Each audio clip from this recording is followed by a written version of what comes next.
Sir ఇక కడప నియోజకవర్గం MP seat గురించి వస్తే అటు షర్మిల గారు అవినాష్ గారు వీళ్ళిద్దరి పైన పోటీ ఎలా ఉంటుందంటారు? ఎలక్షన్స్ తర్వాత అంటే కొంతమంది అభిప్రాయపడుతున్నారు షర్మిల గారు గెలిచే అవకాశం ఉందని చెప్తున్నారు సార్. మరి మీ ఒపీనియన్? అంటే ఇంత మునుపు పులివెందుల్లో కొంత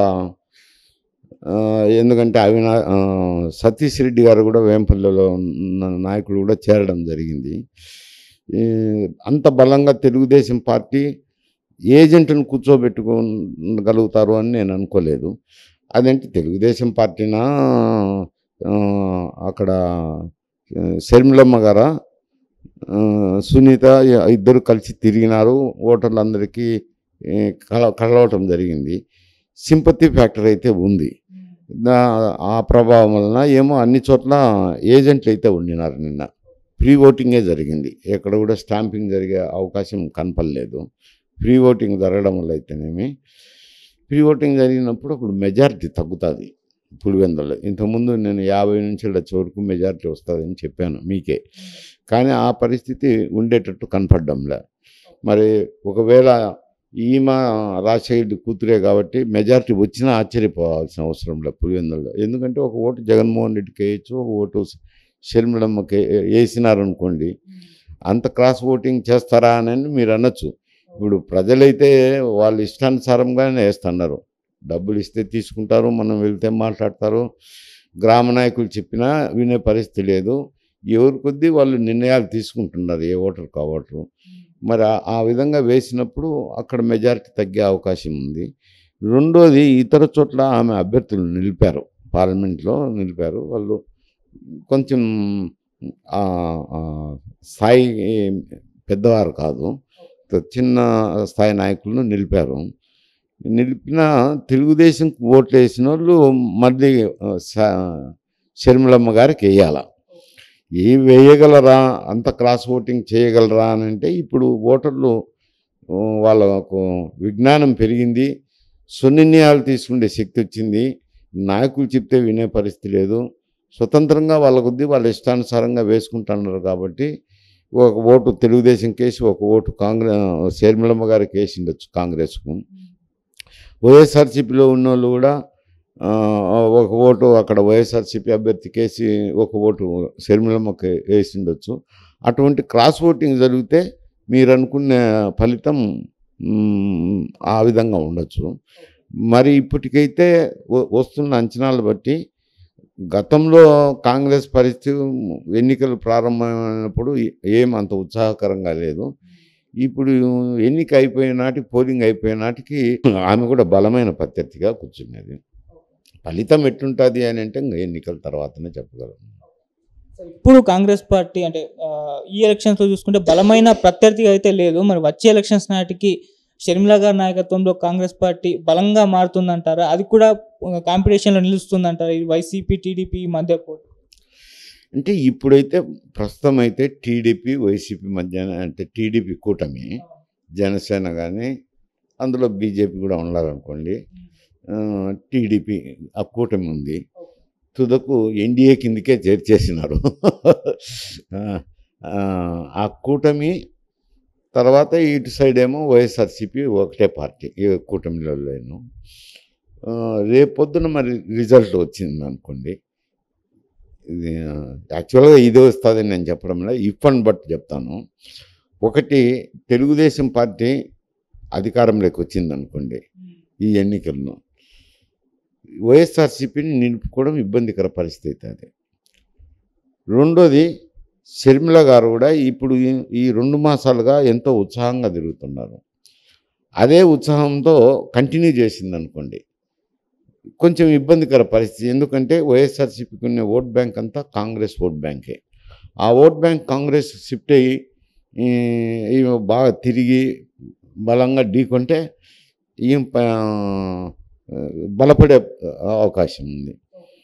లేదు, వైఎస్ఆర్సీపీ మళ్ళీ అధికారంలోకి వచ్చి చంద్రబాబు నాయుడు ఓడిపోయినారు అనుకోండి, తెలుగుదేశం పార్టీ, జనసేన, ఎన్డీఏ కుటుంబం ఓడిపోయింది అనుకోండి, ఆయనకు వయసు అయిపోతుంది కాబట్టి అయిపోయిన తర్వాత చంద్రబాబు నాయుడు కూడా పార్టీని నిలుపుకోవడం కాదు. అప్పుడు తెలుగుదేశం పార్టీలు ఈమెకు మద్దతు పలకచ్చు. ఆమెకు ఇటు చూసినా అటు చూసినా అడ్వాంటేజ్ ఉంది. ఎవరు గెలిచినా కానీ ఇంకొకరు వీకెన్ అయ్యి ఇక్కడ తెలంగాణలో ఎట్లా బీఆర్ఎస్ వీకెన్ అయ్యి బీజేపీ పైకి వచ్చిందో అక్కడ కూడా అదే పరిస్థితి జరగచ్చు. సార్, ఇక ఎలక్షన్స్ జరిగేటప్పుడు కొన్ని అల్లర్లు చూసాం. పల్నాడులో అయితే ఎంత బీభత్సం సృష్టించారో మనకు చూసింది. ఇంకో తెనాల్లో ఒక ఎమ్మెల్యేని సామాన్య ఓటర్ కొట్టాడు. అంతకుముందు ఆ ఎమ్మెల్యే కూడా కొట్టడం చూస్తాం. ఇటువంటి పరిణామాలు చూస్తాం కదా సార్. దీనిపైన మీ ఒపీనియన్ సార్? అంటే వీటిని ఏ విధంగా అంటే జనరల్గా ఎన్నికలు అన్నాక అక్కడక్కడ చెదురుముదురుగా ఇటువంటి సంఘటనలు జరుగుతుంటాయి. ఓవరాల్గా చూస్తే ప్రశాంతంగా జరిగిన కింద లెక్క. ఇంతకంటే కూడా ఎక్కువ సంఘటనలు చెదురుముదురు సంఘటనలు జరిగినవి ఎలక్షన్లో, ప్రతి ఎలక్షన్లో కామనే. ఈ తూరి కొన్ని చోట్ల జరిగినాయి. అంటే ఇక్కడ కూడా ఎమ్మెల్యే సరే క్యూలో ఉన్నారు. మామూలుగా క్యూ దాటిపోయేటప్పుడు ఏమయ్యా క్యూలో రండి అని ఓటర్ అంటారు. ఎందుకంటే ఎన్నికల సమయంలో ఓటరే దేవుడు, నాయకుడు అన్నీ ఆయనే. అటువంటి సందర్భంలో ఓటర్ వెళ్ళినప్పుడు కొంచెం పని ఉందిలేనా, నేను తొందరగా పోవాలా, అందువల్ల పోతానండి, ఏమనుకోవద్దని చెప్పి పోయిండేది. నన్ను ప్రశ్నిస్తామని ఆయన కొట్టడము, ఆయన కొట్టినాడు కదా అని ఈయన రియాక్ట్ అయ్యి కొట్టడము జరిగినాయి. కొంత పల్నాడు ఏరియాలో ఏదో చెదురుముదురు సంఘటనలు జరిగినాయి. మొత్తం మీద చూస్తే ప్రశాంతంగా జరిగినట్టే లెక్క వేసుకోవాలి. సార్, ఫైనల్గా ఈ 2024 ఏపీ ఎలక్షన్స్ ఇప్పటి వరకు జరిగిన ఎలక్షన్స్ అన్నిటికంటే కూడా చాలా హోరాహోరీగా జరిగింది. చాలా భిన్నమైనవి, ప్రత్యేకమైనవి కూడా చాలామంది మాట్లాడుకోవడం చూస్తున్నాం. చంద్రబాబు నాయుడు గారు కూడా నేను ఎన్నో ఎన్నికలు చూశాను, ఇది మాత్రం చాలా ప్రత్యేకమైనవి కూడా చెప్పుకోవచ్చు.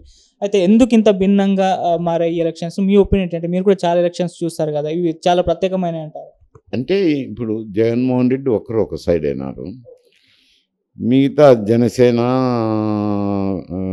బీజేపీ, తర్వాత తెలుగుదేశం పార్టీ ఒక పక్క అయినారు. అంటే ఎన్డీఏ అనుకో, ఆల్మోస్ట్ ఎన్డీఏ అయినప్పుడు అక్కడ చంద్రబాబు నాయుడు గారికి కూడా ప్రతిష్టాత్మకమైన ఎలక్షనే ఇది.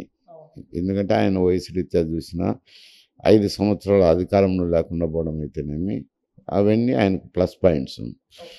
ఇక్కడ వైఎస్ఆర్సీపీకి మంచి మెజారిటీ ఇచ్చారు. ఎందుకంటే ఆయన ఊహించని మెజారిటీ ఇచ్చినారు. ఒక మారు చూడండి, నన్ను ఒక మారు చూడండి అంటే చూద్దాం, యువకుడు కదా ఎలా ఉంటుందో పరిపాలన, ఒక మారు చూద్దామని ప్రజలు ఎంతో ఆశతో వేశారు, ఏదేదో ఊహించుకొని వేశారు. ఇప్పుడు ఆయన ఏమైందంటే ఎక్కువ భాగం సంక్షేమం మీద దృష్టి పెట్టారు. సంక్షేమ కార్యక్రమాలకు ఇవ్వటం, వాళ్ళంతా నాకు ఓటర్లు అవుతారో అనుకోవడం. ఇప్పుడు సంక్షేమ కార్యక్రమాల్లో కూడా ఏమొస్తుంది అని అంటే, చాలామంది అనేది ఏమంటారంటే, ఇప్పుడు డీజిల్ మీద పన్నులు వేస్తుంది కనపడుతుంది. ఇప్పుడు ఆంధ్రాలో ఎక్కువ, అన్నిటికంటే అన్ని రాష్ట్రాల కంటే ఆంధ్రాలో ఎక్కువ డీజిల్.